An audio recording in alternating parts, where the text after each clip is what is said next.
Dan, things are changing extremely quickly here. Just about a half an hour ago, this was a quiet rally across in the plaza. Now we hear police yelling and saying that this has been declared an unlawful assembly and that people need to disperse. They need to get out of the roads. We see a large group of protesters in the street.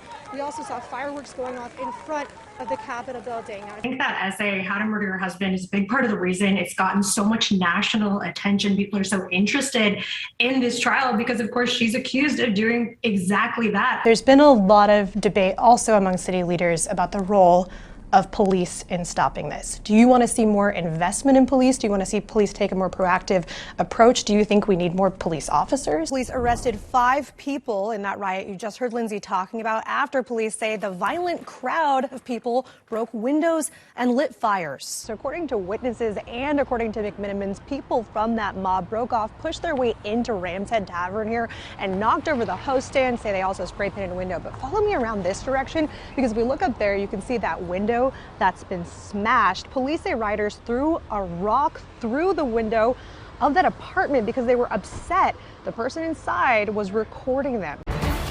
A major exodus from the controversial unit in Portland that goes head-to-head with protesters on a nightly basis. Some 50 officers have now walked away from the post. It comes with the resources depleted and low morale following more than a year of unrest in the city since the murder of George Floyd. News Nation reporter Liz Burch live in Portland tonight with the latest details. Liz. Rob, we just learned from Portland Mayor Ted Wheeler that Oregon State Police are now on standby to assist Portland after these resignations.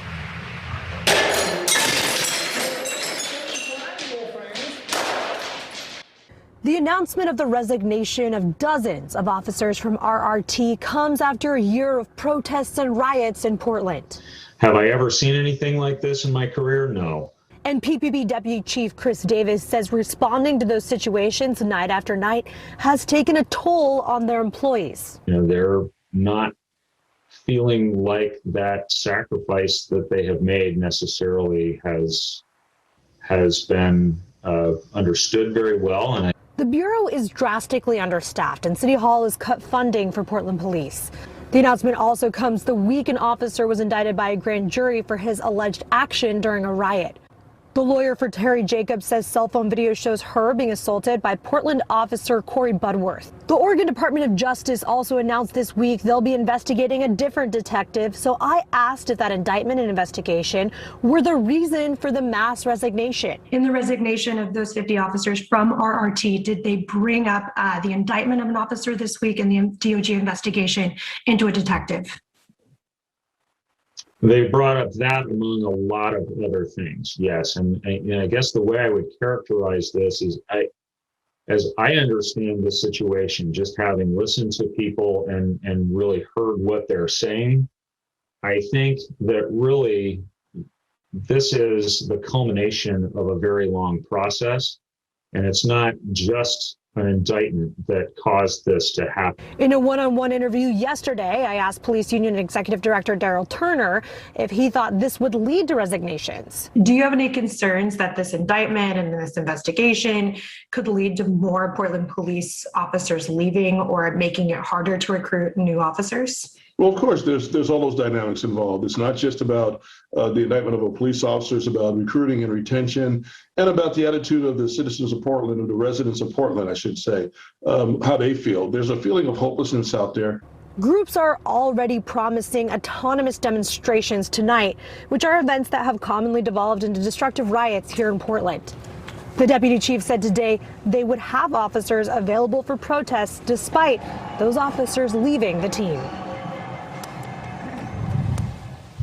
A fluid situation here in Portland, bringing you back out here live. I did tweet a link to that full press conference. Marnie? Thank you. And of course, Portland has been really in all of our sights for the better part of a year, the amount of protests that city and riots have been dealing with. And only on Coin 6, our Liz Burch sat down with the FBI special agent in charge. Liz joins us live now. So what did that agent tell you, Liz? He tells me a significant portion of these shootings are tied to two things. That's gang violence and the homeless population in Portland. He also tells me if this violence continues as it has this year, we're actually on pace to beat last year's record number of homicides. Special Agent in Charge Kieran Ramsey has seen quite a lot in the past year, overseeing all of the FBI in Oregon. Big job. Yeah, absolutely. And you've been busy. Unfortunately. He says their goal right now is to identify what he calls the worst of these hardened criminals who have access to weapons and are using them, his words, almost indiscriminately. What keeps you up at night? Things like we saw over the weekend, just a huge number of shootings, mass shootings where multiple injuries, multiple homicides. That bothers me all the time. I think, again, if the fact that if we continue to see this pace, this year will break last year's records. They're working with PPB and other agencies and the new Safe Streets Task Force to try to offer financial, investigative, and technical resources. Your partnership with PPB, is that in part because they're so drastically understaffed? In part, we went to them, to see if we could help them in some way. Again, I don't have the staff to backfill for them, nor do I have the jurisdiction to backfill for them. But certainly we have a fantastic collaborative partnership. As part of trying to get these shooters off the street, the FBI is now offering rewards for 7 cases, including a mass shooting that killed an 18-year-old over the summer. He tells me those rewards range from $15,000 to $25,000. As of January 31st, you may have seen their ads on social media platforms like Twitter and Facebook. Despite their efforts, though, he says no money has been given out yet. We continue to hear about concerns of retaliation and retribution from the community. He tells me if you do have concerns, contact them, and they'll work with you to keep you safe. We do want to take that extremely seriously. We want to protect their identity. And they need people to come forward to get justice for those already gunned down and to prevent more people from dying. The amount of shootings on these streets is ridiculous. And when I hear equivalency arguments of, well, this is not uncommon, the rest of the country is seeing this, if you want to equate the rest of the violence anywhere else to Portland, well, then we've already lost. Portland is supposed to be different. It's not supposed to be this way. And those rewards I mentioned are federal money. If you do have information for the FBI, I tweeted how you can submit that information to them. Live in downtown Portland, Liz Burch, KOIN 6 News. They've been quick to point out that homicides and shootings, they're going up everywhere, which is true. But we found out it's actually a lot worse here in Portland. For perspective on how bad things are here, according to FBI data, in the U.S. as a whole, homicides increased from 2019 to 2020 by 30%. In Portland, that number is 83%. I was also shocked when I did some digging and found out from Seattle police that we have around twice as many homicides this year compared to Seattle. Atlantic 336 being started as a third code-free ambulance for reports of 3 people shot.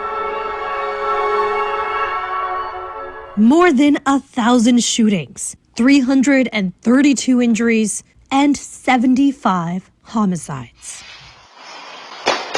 Police say they're struggling to keep up with crime as they hemorrhage officers. In March, as homicides steadily climbed toward historic levels, Portland Mayor Ted Wheeler said he supported $2 million going to the police bureau, a proposal Commissioner Joanne Hardesty told me she strongly opposed at the time. And so it's important to me that we not bring in one new officer until we know what we're building towards.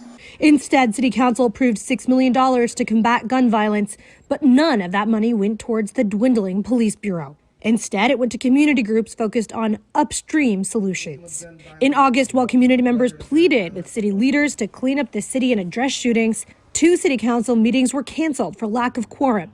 That means too many city leaders had scheduled absences to hold meetings. While our city leaders took time off, the shootings didn't stop. Public frustration over a seeming lack of action from City Hall intensified.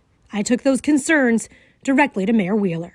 Do you think that the city has done enough to tackle gun violence in the past year or so? Well, we've moved very quickly and we've done a lot in the last year, but it would be facetious for me to sit here and pat myself or anybody else on the back when we have had a record number of shootings in this city over the course of the last year. A lot of community members tell us they don't feel like city government is working for them to stem gun violence. What do you want to say to those people watching tonight? I want them to know that we hear them, and it has taken longer. than I hoped it would. And again, I'd hoped that I would have council support prior to last spring, in March, when I brought a community-led proposal forward. I didn't have the support then, but I have the support now. And so we are going to move forward with redoubled efforts. He wants to add 300 officers in the next 3 years and 25 in the next budget cycle through the Retire Rehire program. In a press conference this week, he also said he wants to offer up to $25,000 signing bonuses to the first 50 qualified officers to join the Bureau and push for bonuses for existing officers. When it comes to support for adding police now, the mayor might be right. Commissioner Dan Ryan tells me this week he wants to add police officers to the Bureau. Because we have organized crime that's been on the rise, and we have to really get to the bottom of it. Do you support more money for police? Absolutely. Commissioner Mingus Mapps tells me he has a whole public safety plan, including adding officers. Obviously, our police bureau is understaffed, and we have to address that because people are literally getting killed every week. Commissioner Carmen Rubio says she wants to fill vacancies in the Bureau. Do you want to see more dollars go towards the police bureau? Do you think the police need more staffing? There's no doubt that right now we're experiencing, like, our police are not at capacity. We've had record, retirements and people leaving the Bureau, and that's a big concern. We're feeling the impact of that. So I am absolutely concerned about getting our force up to capacity. And now Commissioner Joanne Hardesty, who has been critical of the idea of adding staffing to the Bureau in the past, told me last week she's open to talking about rehiring officers with conditions. I reached out to Chief Lavelle to find out what the plan looks like. I'm very interested in seeing a plan, right? So I'm open. In that press conference, I asked Mayor Wheeler why he thinks commissioners will vote for funding the police now when they didn't support his proposals before. They're hearing from the public loudly and clearly that the public wants to feel safer. And for them, that means not only investments in community, education, job training, and support for vulnerable people in the community.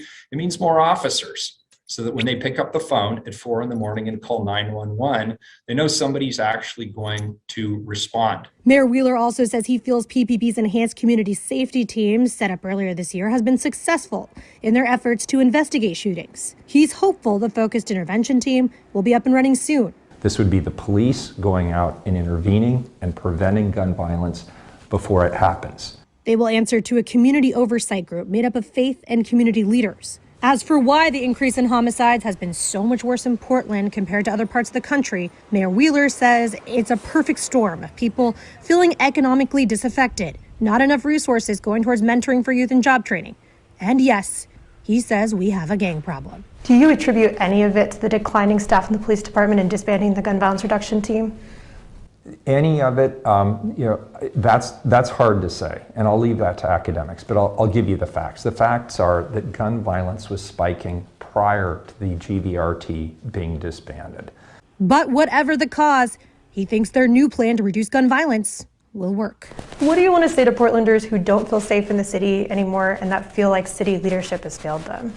Well, if you go nationally, I mean, right now, this is a tough time for democracy. There isn't a city hall in this entire nation that isn't in the same situation we are on some issue. Help is on the way. That we are making concrete investments in specific actionable programs that we know will make a difference in terms of improving the public safety. Coming up at 6, you'll hear more of what Commissioners Ryan and Mapps had to tell me this week about what they want to see happen in public safety moving into the fall bump. As for the FIT, which we've talked so much about, we heard from Mayor Wheeler yesterday in his press conference. He's hoping to have them staffed by the end of this month. Liz, when a lot of people hear that the city council couldn't get together for their city council meetings during the summer, when we were in the height of murders in this city, it's almost like saying we don't care. When they couldn't come together in an emergency to get that done, that's what infuriates so many people. Something else here, the mayor's really pushing for police body cameras. Portland, the last major city without them. We've just been dragging our feet. What's the latest with that? That's such a good point because really city council hasn't been able to agree on that in the past, but he says he really wants to push for it because he thinks it's that accountability factor that he wants to bring in so badly.